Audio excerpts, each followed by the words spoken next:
Bonjour tout le monde, j'espère que vous allez bien et bienvenue dans cette dernière vidéo du mois de février et du coup cette dernière vidéo sur un couple. Vous l'avez vu dans le titre, on va parler de Jessica Biel et Justin Timberlake. Je sais pas si certains d'entre vous l'avaient deviné par rapport aux petits indices et aux petits spoils que je vous avais dit dans la dernière vidéo. D'ailleurs si vous n'avez pas vu, j'ai déjà fait 3 vidéos sur le couple Leighton Meester Adam Brody, Emily Blunt et John Krasinski, et Nikki Reed et Ian Somerhalder. Donc n'hésitez pas à aller voir ces vidéos si vous ne les avez pas vues après avoir vu celle-là, évidemment. Parce que qu'est-ce qu'il y en a des choses à dire. La vidéo, elle va se diviser de la même manière que je le fais à chaque fois. Une première partie sur Jessica, une deuxième partie sur Justin et une troisième partie sur le couple. J'ai vraiment hâte d'avoir votre avis et qu'on en discute dans les commentaires. Je vous donnerai un peu mon avis, mais là, dans un premier temps, je vais surtout vous exposer les faits, en fait, et ce qui se passe.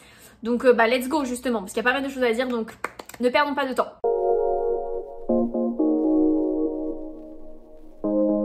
Jessica, elle est née le 3 mars 1982 dans le Minnesota. Sa mère, Kimberly, c'était une soigneuse spirituelle, une soigneuse énergétique, donc obviously I like it. Et son père, c'était un consultant en entreprise. Il faut savoir que quand elle était petite, ils ont beaucoup déménagé avant de se localiser, de rester à un endroit. Et elle, depuis toute petite, elle était très sportive, elle faisait du football, et elle faisait aussi de la gymnastique à haut niveau. Et elle faisait aussi pas mal de représentations musicales dans la ville. Et c'est pour ça qu'à 11 ans, elle va participer à un concours de découverte de talent, et c'est là que du coup, elle va signer avec un agent et un manager. Et suite à ça, elle va faire pas mal de publicité, des couvertures de magazines, enfin pas mal de travail de mannequinat. Mais elle va vraiment percer en 1996 avec la série 7 à la maison qui va durer de 1996 à 2007. Moi, j'ai vraiment grandi avec cette série. C'était ma série préférée quand j'étais plus jeune.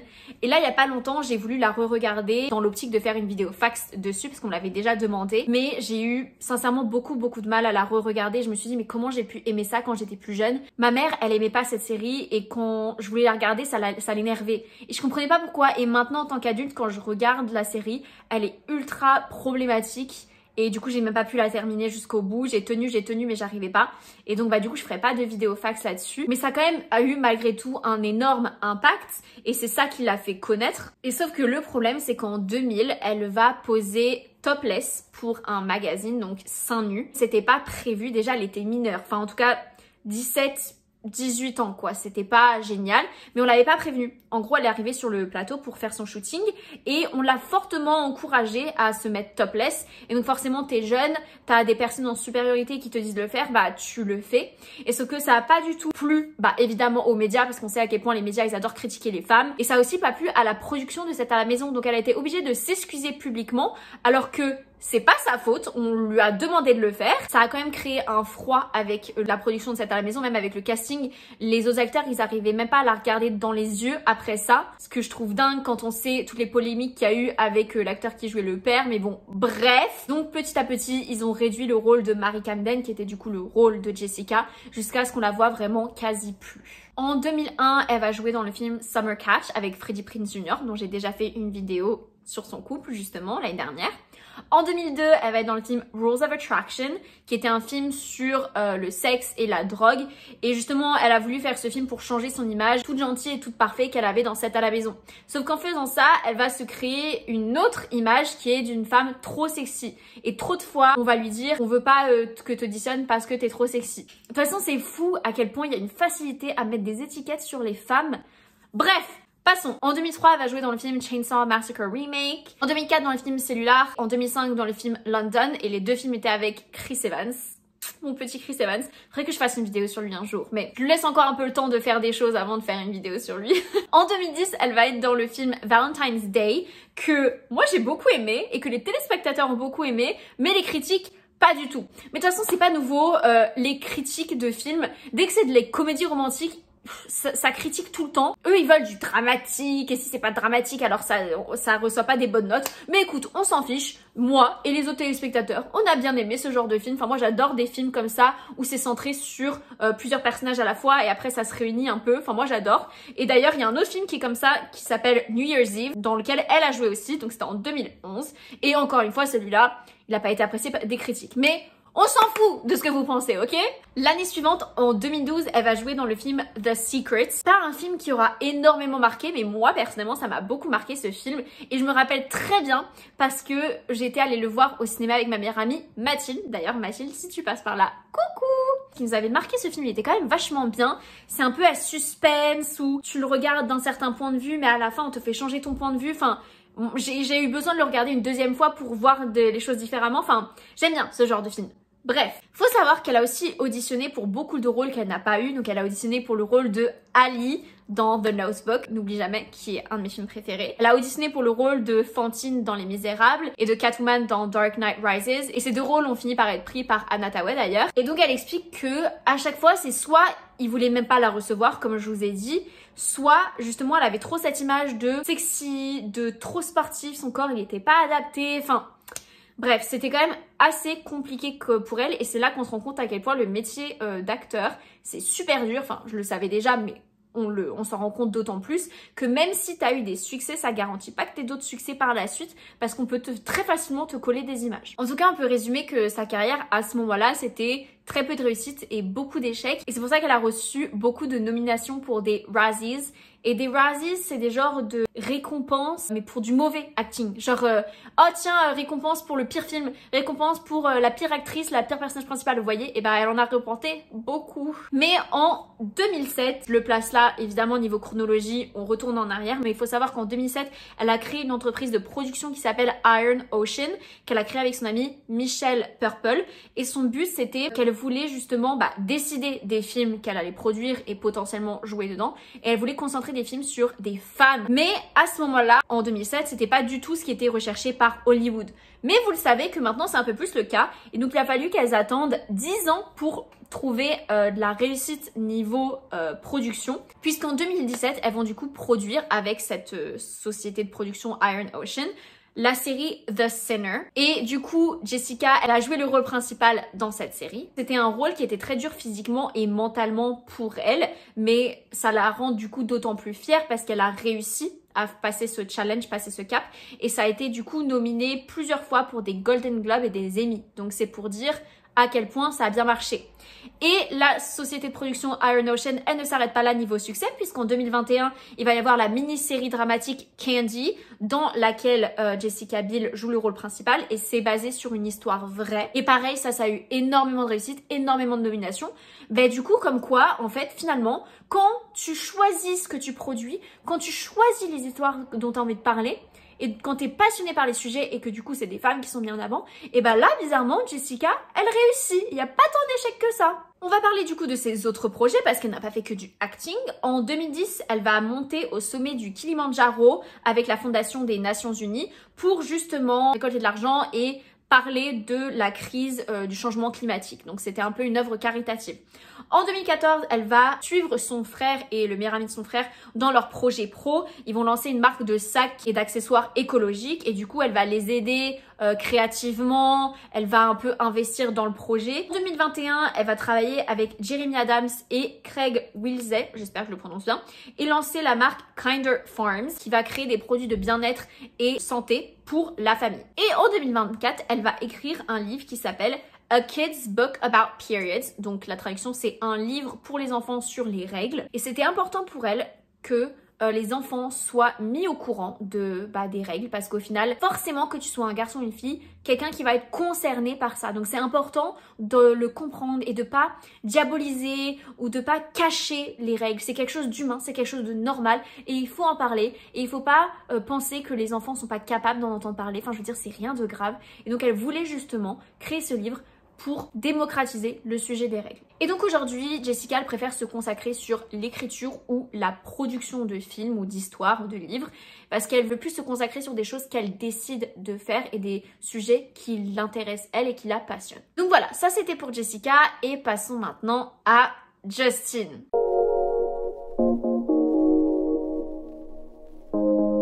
Donc Justin est né le 31 janvier 1981, donc à Memphis dans le Tennessee. Son père, il était le directeur d'une chorale dans l'église, ce qui fait que lui, quand il était petit, il a beaucoup fait de représentations à l'église. et sachant que son grand-père, il lui faisait beaucoup écouter du country. Donc en fait, depuis le plus jeune âge, Justin il baignait dans la musique. C'est pourquoi en 1992, il va participer à l'émission Star Search, qui était une émission de chant, et il va pas gagner, il va arriver deuxième, mais ça va quand même le faire un peu connaître.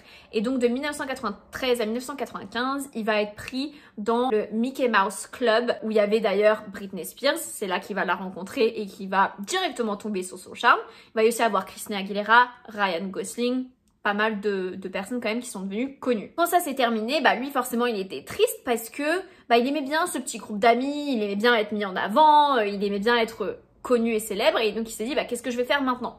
Malheureusement pour lui, il a été contacté par un manager qui va justement lui proposer de créer un groupe.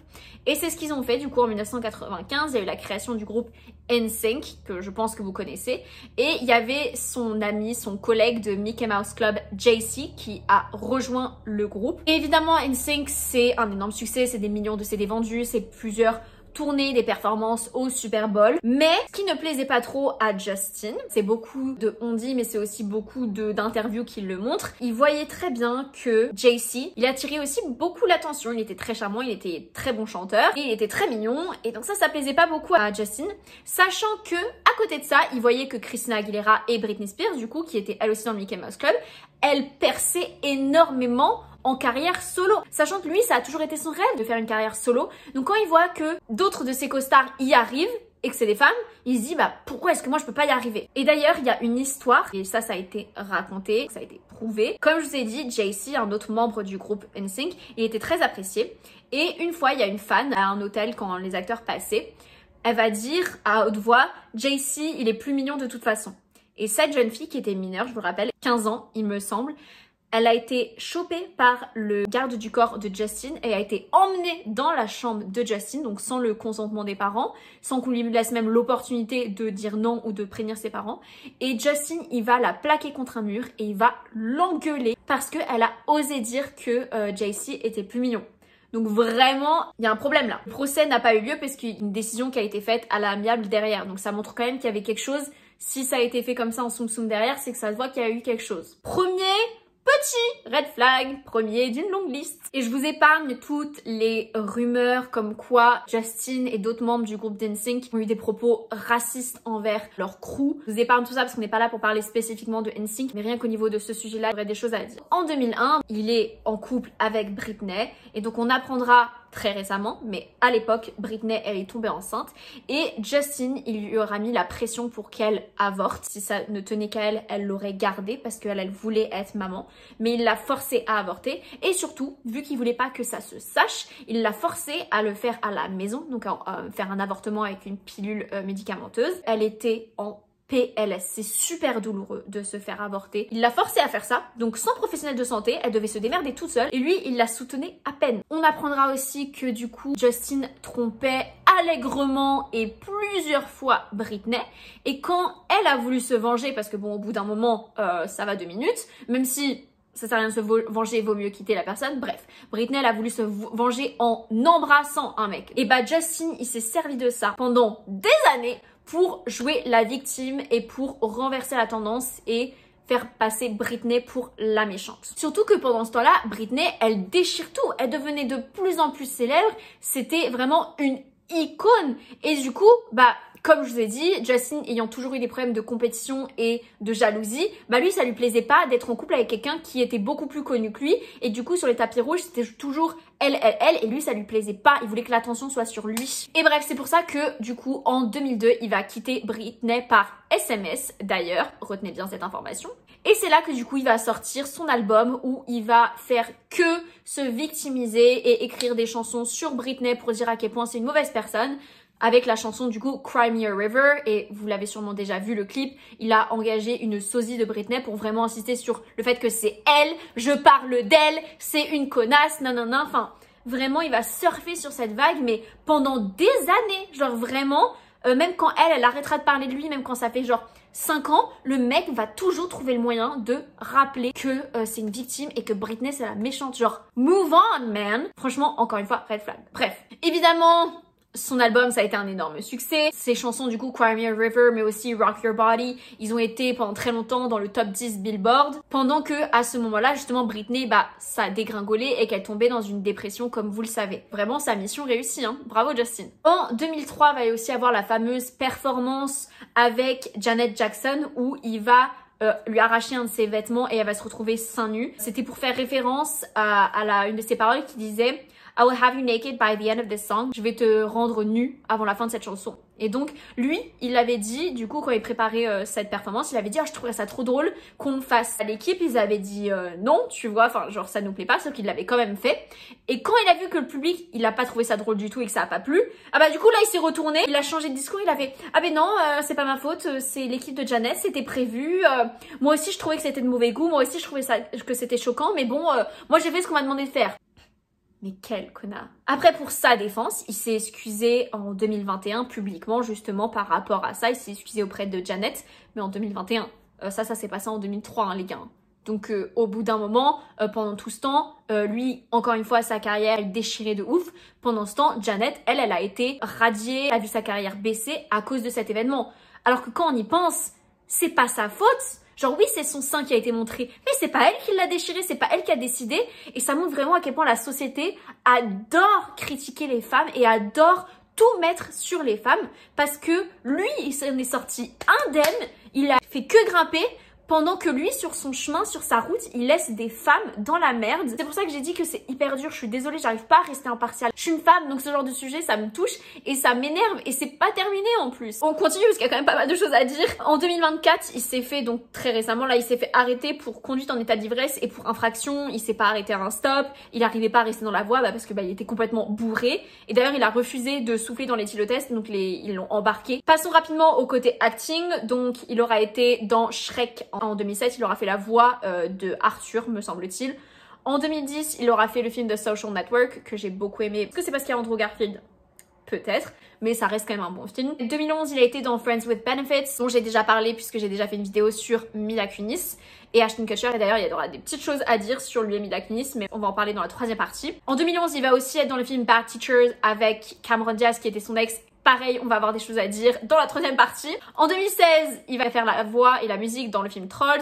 En 2020, Trolls World Tour. En 2023, Trolls Band Together. Il y a beaucoup de choses à dire sur le couple, donc allons-y, parce que cette vidéo commence déjà à être longue.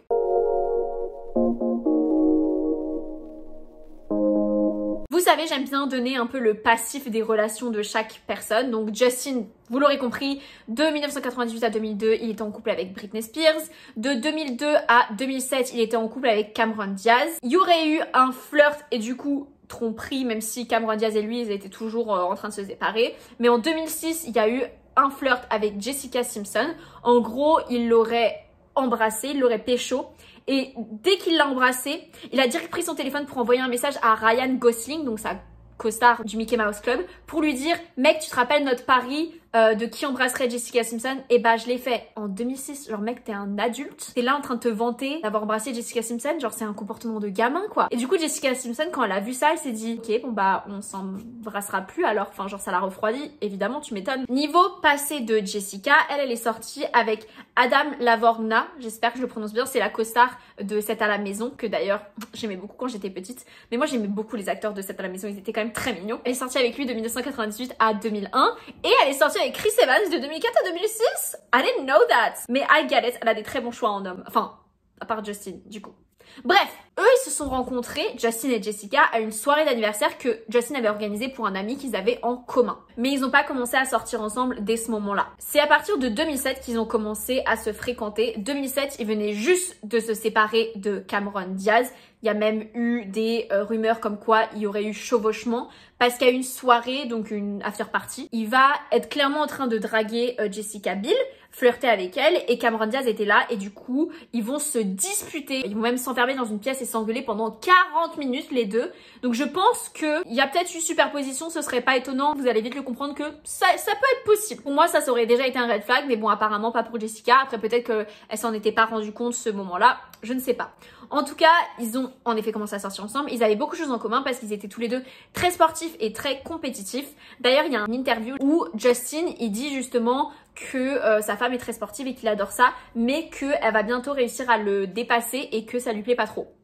Encore une fois, red flag. S'il y a quelqu'un qui a la motivation de lister tous les red flags dont j'aurais parlé dans cette vidéo dans les commentaires, tous les red flags de Justin, franchement, allez-y. Et donc oui, j'en vois venir certains, oui, c'était sur le ton de l'humour, mais il y a aussi un truc qui dit que quand on dit des choses en rigolant, bah il y a une partie de nous qui le pensons quand même. Et ça, plus ça, plus ça, plus ça, plus ça, qui fait que on sait qu'au final, c'est pas vraiment pour rire. Et en 2010 commencent les premières rumeurs de tromperie, rumeurs qui au final sont avérées, puisqu'il va tromper Jessica avec l'actrice Olivia Munn. En fait, il va lui envoyer des messages où il va clairement la draguer, sauf que Olivia, elle va lui dire, bah non, t'es avec Jessica, moi je veux pas. Et du coup, Justin, il va lui mentir en disant, mais non, non, t'inquiète, je suis plus avec Jessica. Donc Olivia va se dire, ah ok, bon bah alors si t'es célibataire, il peut se passer un truc entre nous, et donc ils vont coucher ensemble. Bref, les rumeurs de tromperie ne s'arrêtent pas là, puisque justement, il y aura eu l'attirance avec son ex Cameron Diaz sur le film Bad Teacher. Tout le monde disait qu'ils étaient proches et que clairement, ils se chamaillaient tout le temps. Cameron, elle faisait exprès de mettre des tenues très moulantes. Après, son personnage porter des tenues moulantes, donc bon, à prendre avec du grain de sel cette information, mais voilà, comme quoi elle mettrait des petites tenues pour l'attirer. Il y a eu des rumeurs, des personnes qui ont dit que Justin a fait exprès de prendre ce film, d'accepter de jouer dans ce film, justement pour rendre Jessica jalouse. Vraiment, encore une fois, red flag, toxic behavior, gros connard quoi. Rebelote sur le tournage de Friends with Benefits, donc de Sexe entre amis, donc avec Mila Kunis. Les deux étaient très proches sur le tournage, et donc tout ça, ça a été très dur pour Jessica, mais encore une fois, elle ne le quitte pas. Par contre, c'est lui qui va la quitter en mars 2011. Il va lui envoyer un SMS. En plus d'être un connard, c'est un gros lâche. Il paraît que Justin, ça faisait un moment qu'il voulait la tèche, qu'il la supportait plus et il voulait s'amuser. En vrai, d'un côté, si tu ne te sens pas bien en couple et que tu as envie de t'amuser, en effet, vaut mieux que tu sois célibataire. Bon, après, il y a des manières de faire, mais bon, en soi, ok. Sauf que finalement, Justin, il va très vite se rendre compte qu'il aime pas être célibataire. Le monsieur a besoin de beaucoup d'attention. Et donc, quand t'es célibataire, t'en as pas tout le temps. Ce que lui donnait du coup beaucoup Jessica. Il avait beau se plaindre d'elle, bah, elle lui donnait quand même pas mal d'amour et d'attention. Du coup, il va retourner vers elle et elle va le récupérer. Mais évidemment, avec tout ce qui s'est passé, Jessica, elle va devenir encore plus méfiante et elle va avoir de moins en moins confiance en lui. Et du coup, elle va beaucoup surveiller ce qu'il fait. Ce qui fait que Justin, il va toujours se plaindre auprès de ses proches, auprès de ses potes. Et ses potes, justement, vont toujours dire... Ouais, non mais Jessica, elle est trop chiante, elle est toujours en train de le surveiller, enfin, on veut juste partir en vacances entre potes, genre laisse-le tranquille. Tu connais cette narrative où on fait passer la femme, encore une fois, pour la méchante, pour la folle, alors qu'en fait, c'est le mec qui a pas des comportements appropriés, tu vois. Donc ça, c'était en novembre 2011. Et ils se sont fiancés très rapidement. Et donc quand Jessica elle a décidé en décembre 2011 de se fiancer avec Justin, ses parents à Jessica, ils étaient pas du tout d'accord parce que bah ils ont vu leur fille souffrir, ils ont vu à quel point le mec il l'a trompée, il l'a traitée mal, donc ils voulaient pas qu'elle se remette avec. Et Justin, ça l'a agacé d'ailleurs que ses parents se permettent de penser ça. Et encore une fois, red flag! Surtout qu'en plus, elle aura retrouvé encore une fois des numéros de filles dans son téléphone. Elle lui aura fait du coup signer un prenup, c'est un contrat de mariage, où en gros, il y avait marqué que s'il l'a trompée, il devrait lui donner 500 000 $.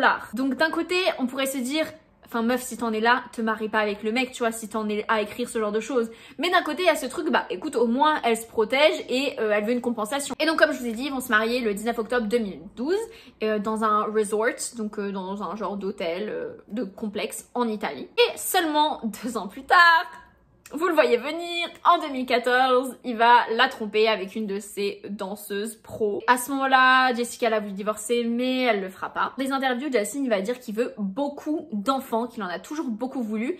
Et par contre, finalement, quand il en aura eu, il va dire que c'est super dur et que c'est pas du tout comme il pensait que ça serait. Bah ouais mec, enfin je veux dire, faut réfléchir. Enfin moi la première, je suis toujours en train de dire aux gens, ne faites pas des enfants juste parce que l'idée vous plaît ou parce qu'on vous a toujours dit qu'il en fallait. Essayez de comprendre ce que ça veut dire d'avoir des enfants. Heureusement que Jessica, elle gère, parce que le genre de mec qui met la pression pour avoir des enfants mais après qui derrière ne branle rien, oh là là là là, ma hantise. En effet, en avril 2015, il va y avoir la naissance de leur premier garçon, Silas. Justin, il voulait un deuxième enfant très rapidement après le premier. Sauf que bah, Jessica, c'était pas dans ses projets. Enfin, je veux dire, déjà, fallait se remettre de la grossesse et de l'accouchement.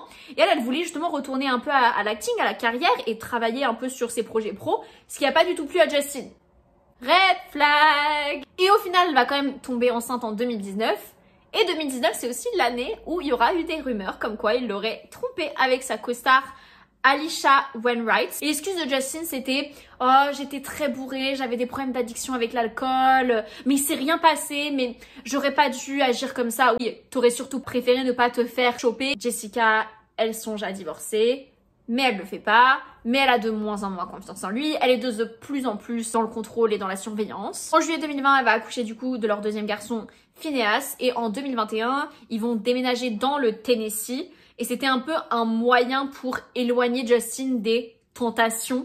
On en est là. Et puis en 2023, du coup, il y aura Britney Spears qui va sortir son mémoire où elle va dévoiler du coup tout ce que je vous ai dit précédemment sur son comportement très toxique, sur le fait qu'il l'a trompée constamment, qu'il l'a dénigrée, qu'il l'a forcée à avorter. Malgré tout ça, Jessica, elle va quand même rester auprès de Justin et elle va le défendre. Quand on voit les interviews de Jessica, quand elle parle de Justin, elle parle toujours de lui en bien, elle va toujours dire qu'ils se soutiennent mutuellement dans leurs projets, et dès qu'elle parle justement de Justin, elle a les pailles dans les yeux, elle lui lance toujours des fleurs, elle le soutient dans tout ce qu'il fait. Et Justin, lui, il a plusieurs fois dit que c'est important que même quand ça fait des années que t'es marié avec quelqu'un, qu'il faut toujours continuer à se dater, qu'il faut toujours continuer à flirter. Et ça, et c'est la seule fois que vous m'entendrez dire ça, mais là, sur ce point, je suis d'accord avec lui. Faut pas s'oublier quand tu es marié ou quand tu es en couple avec quelqu'un depuis longtemps, faut pas oublier la flamme, faut toujours essayer de travailler et de l'attiser. Mais c'est la seule fois où je serai d'accord avec lui, ok? Mais en tout cas, malgré les polémiques, Jessica elle va jamais parler mal de lui, elle va préférer laver son linge sale en privé, ce qui est très bien. J'ai compris, contrairement aux autres couples que j'ai pu faire, donc là on est sur au total 8 vidéos sur 8 couples du coup. C'est clairement pas un couple qui me fait rêver, mais clairement pas. Mon avis, parce que bon, j'ai essayé de pas trop le donner, même si bon, j'ai peut-être un peu échoué, mais clairement mon avis, vous me dites ce que vous en pensez, vraiment j'ai envie de savoir votre opinion sur tout ça, mais moi mon avis c'est que Jessica, elle avait déjà pas beaucoup confiance en elle quand elle a rencontré Justin et qu'elle est tombée direct amoureuse de lui. Je pense que il est en effet très charmant, peut-être un petit côté pervers narcissique, I don't know, mais je pense elle est très vite tombée sur son charme et du coup à partir de là c'était impossible pour elle de partir. Et de son côté à Justin, moi je pense que il a clairement besoin d'être célibataire le mec parce qu'il ne sait pas ce que c'est que d'être en couple, ou en tout cas à la limite soit en couple mais soit polygame, mais arrête de tromper parce que clairement le mec il a un gros problème de compétitivité, il a un gros problème d'attention, il a besoin que l'attention soit toujours sur lui. Enfin il y a qu'à voir des interviews où il est avec Jessica, il est toujours en train de couper la parole, et même avec d'autres femmes en fait, il veut toujours que l'attention soit sur lui, que ce soit lui qui parle. C'est insupportable à regarder, c'est pour ça que c'était très dur pour moi d'être impartiale en faisant cette vidéo, mais parce que je me suis tapé des milliers et des milliers d'interviews et de vidéos sur Justin. Justement, moi je pense que lui il est très content d'être avec Jessica parce que il aimait pas être avec des personnes qui étaient plus célèbres que lui. Alors Britney Spears, c'était insupportable pour lui. Cameron Diaz, elle était au pic de sa carrière quand il était avec elle. Et donc là, il est content parce que Jessica, comme je vous ai dit, niveau carrière, c'est pas génial. Et donc il est content d'être le plus célèbre du couple, d'avoir l'ascendant, d'avoir le pouvoir. Toujours la même chose. D'où le fait qu'il y a vraiment un petit côté pervers narcissique. Dites-moi si vous êtes d'accord avec moi parce qu'il y a quand même beaucoup de cases qui sont cochées. Hein. Donc moi, je pense qu'elle aurait clairement dû le quitter dès le départ, dès la première tromperie. Même la manière dont ils se sont mis ensemble, c'était un peu un red flag. Après, je comprends que des fois, quand t'es amoureuse, c'est complètement aveugle. Elle aurait dû écouter ses parents. En fait, les parents, ils veulent ton bien. Bon, après, ça dépend quels parents, tu vois. Mais dans son cas, ses parents, ils voulaient son bien et elle aurait dû les écouter. Bon, en vrai, nous, on peut donner notre avis autant qu'on veut, mais c'est leur vie, c'est elle qui décide, c'est lui qui décide. Bon, je ne sais pas. Moi, tout ce que j'espère, c'est qu'elle va bien et qu'elle est heureuse. Et voilà, cette vidéo est terminée, elle était un peu plus longue, mais comme je t'ai dit, il y avait énormément de choses à dire. Et franchement, j'ai envie qu'on en parle dans les commentaires parce qu'il y a quand même pas mal de choses à dire, je trouve, sur ce personnage, sur ce couple. Donc vraiment, venez, on en discute. J'aime bien parler avec des gens, même si on n'est pas d'accord. C'est pas la meilleure vidéo pour terminer ce mois de février, mois de l'amour, mais bon... C'est comme ça que ça s'est goupillé. En tout cas, j'espère qu'elle vous a plu. Si c'est le cas, s'il vous plaît, aimez cette vidéo. Suivez-moi si c'est pas déjà le cas. Activez la petite cloche. N'hésitez pas à aller voir ma playlist Deep Dive et à aller voir les autres vidéos sur des couples que j'ai fait. Comme je vous ai dit, on en est à 8 maintenant. Donc n'hésitez pas à aller voir tout ça. Et puis moi, je vous dis à la semaine prochaine pour le rythme habituel. Bye!